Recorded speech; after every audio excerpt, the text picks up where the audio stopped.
বন্ধুসকল welcome to YouTube channel. বন্ধুসকল আজি হৈছে 15 ডিচেম্বৰ তাৰিখ। বন্ধুসকল বিগ ব্ৰেকিং নিউজ ৰাতিপুৱাই কেইটামান খবৰ দিবলৈ বিচাৰিছোঁ আপোনালোকক মই এইটো ভিডিঅ'ৰ জৰিয়তে।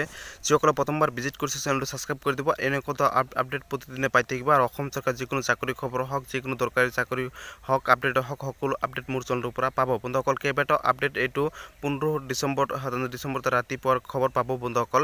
আৰু আপোনালোকে ইতিমধ্যে সাধাৰণতে গম পাইছে যে প্ৰথমটো খবৰ আহিছে ইতিমধ্যে যে আপোনালোকৰ সাধাৰণতে যোৰহাটত সাধাৰণতে ইতিমধ্যে বিস্ফোৰণ সাধাৰণতে এটা সংঘটিত হৈছে বন্ধুসকল। এইটো সাধাৰণতে বিস্ফোৰণ ক'ৰ পৰা হৈছে, কি হৈছে এতিয়ালৈকে সাধাৰণতে প্ৰশাসনে ধৰিব পৰা নাই আৰু উচ্চ বৰ্গ প্ৰশাসনে ইতিমধ্যে সাধাৰণতে সকলো তদন্ত কৰি আছে আৰু এতিয়ালৈকে ধৰা পৰিব পৰা নাই। বহুতে সন্দেহ কৰিছে আলফা স্বাধীনে সাধাৰণতে এইটো সাধাৰণতে সংঘটিত কৰিছে বুলি সাধাৰণতে সন্দেহ কৰিছে, কিন্তু এতিয়ালৈকে পোহৰলৈ অহা নাই।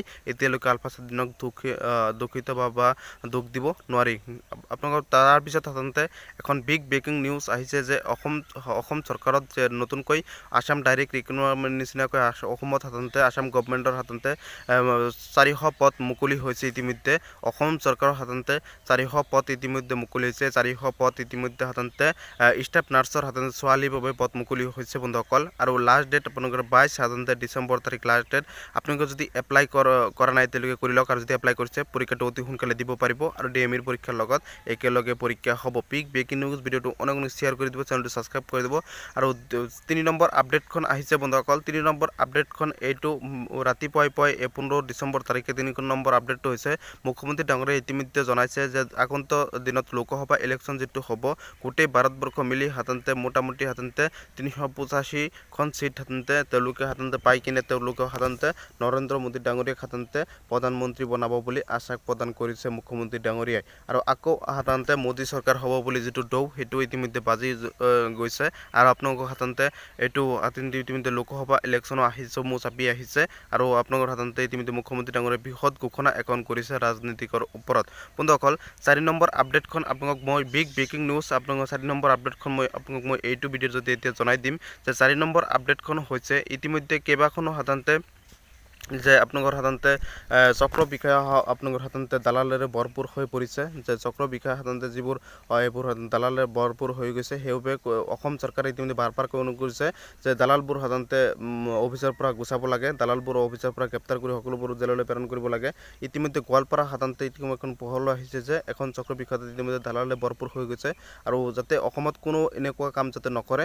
আৰু আপোনালোক মই অনুৰোধ জনাই দিম 4 নম্বৰ আপডেটত যে আপোনালোকে কোনো যাতে সাধাৰণতে এনেকুৱা ধৰণৰ দালাল যদি সাধাৰণতে দেখা পায় আপোনালোকে নিউজ লাইভ পৰ্টেল সকলোকে আগত জনাই দিব অতি সোনকালে যাতে চৰকাৰে কৰায়ত্ব কৰিব পাৰে। আৰু অসম চৰকাৰে যিটো পদক্ষেপ লৈছে ধন্যবাদ জ্ঞাপন কৰিবই লাগিব।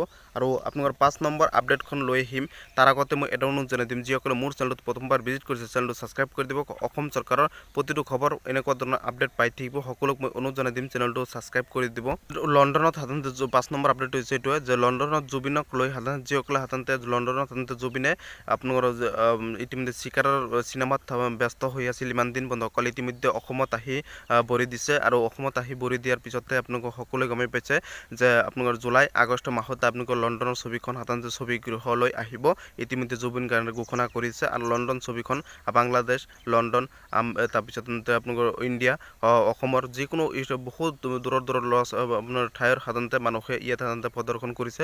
লণ্ডনৰ সাধাৰণতে এই ছবিৰ যিটো চিকাৰৰ শ্বুটিং হ'ল সেই তাৰ পৰা অসমত আহি ইতিমধ্যে জুবিন গাৰ্গে উপস্থিত হৈছে। 6 নম্বৰ আপডেটটো আপোনালোকক মই বিগ ব্ৰেকিং জনাই দিম যে 6 নম্বৰ আপডেটটো বহুত দৰকাৰী হ'ব যে কা আন্দোলনৰ ওপৰত মুখ্যমন্ত্ৰী ডাঙৰীয়াই সাধাৰণতে যিটো পদক্ষেপ লৈছে। আৰু আপোনালোকে ইতিমধ্যে জুবিন গাৰ্গে এখন সাধাৰণতে আপডেট দিছে কা আন্দোলনৰ ওপৰত যে কা আন্দোলন এইবাৰ সাধাৰণতে পৃথককৈ হ'ব, কোনো ধৰণৰ ৰাজপথত আন্দোলন কৰা নহ'ব কা আন্দোলনখন। কাৰণ কা আন্দোলনখনৰ সাধাৰণতে যোৱা বছৰ 2019 চনতে কা আন্দোলনখন বেলেগ সাধাৰণতে পন্থাতে গুচি গৈছিল, বেয়া সাধাৰণতে পৰিস্থিতি হৈছিল। সেইবাবে এইবাৰ কা আন্দোলনখন অলপমান নিয়ন্ত্ৰণ হিচাপত হ'ব। আৰু এইবাৰ কা আন্দোলনখন যিসকলে সাধাৰণতে কা আন্দোলনত সোমাই কিনে ৰাজনীতিত সোমাইছে তেওঁলোকক পৃথককৈ হ'ব, কাৰণ কা আন্দোলনখন এইবাৰ বেলেগকৈ অনুষ্ঠিত হ'ব। আৰু আপোনালোকৰ সাধাৰণতে কা যাতে গৃহীত নহয় মোক আপোনালোকৰ সাধাৰণতে সকলো অনুৰোধ জনাইছে। আৰু জুবিন গাৰ্গে ঘোষণা কৰিছে কা আন্দোলন হ'ব কাৰ বিৰোধী, আৰু ইতিমধ্যে ঘোষণা কৰিছে আপোনালোকৰ কা আন্দোলনটো হোৱাটো 100% হ'ব, কিন্তু কা যাতে অসমত গৃহীত নহয় ইতিমধ্যে ঘোষণা কৰিছে জুবিন গাৰ্গে।